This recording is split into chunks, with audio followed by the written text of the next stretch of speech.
আছি কক্স আজকে second day. এটা হচ্ছে লাবণী বিচের পয়েন্টটা। তো এতক্ষণ লাবণীতে ছিলাম, তো রুমে গিয়ে আবার বের হচ্ছি।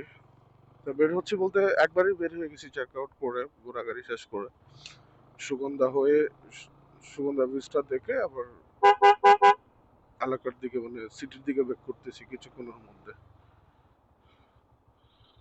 তো লাঞ্চ যদিও করা হয় নাই এখনো পর্যন্ত,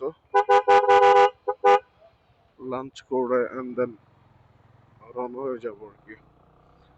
তো সামনে হচ্ছে সুগন্ধা পয়েন্ট, তারপর হচ্ছে ওই যে জাও বাগানটা। পড়ি নাই তো, এই আর কি।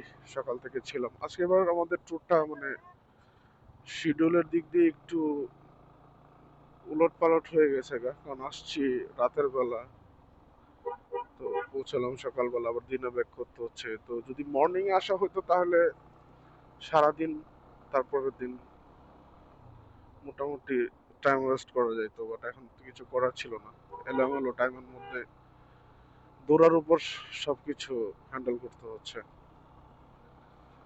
তো কিছুক্ষণের মধ্যেই ঢুকে গেলাম সুগন্ধায়। ওই যে সাগরের পার, ক্যামেরা চোখে দেখা যাবে কিনা যায় না। সুগন্ধা সাগরের পার ওই যে।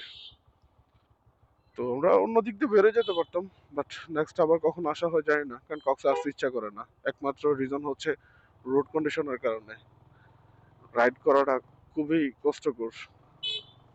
তো আসলে এর মধ্যে যদি কোনো কারণে আসা হয় বাসে আসবো, ট্রেনে আসবো। তো এই হলো কক্স বই, কক্স এরিয়া। তো ভালো থাকবেন সবাই, আল্লাহ হাফেজ, টাটা। আমরা ব্যাক করতেছি চট্টগ্রামের দিকে।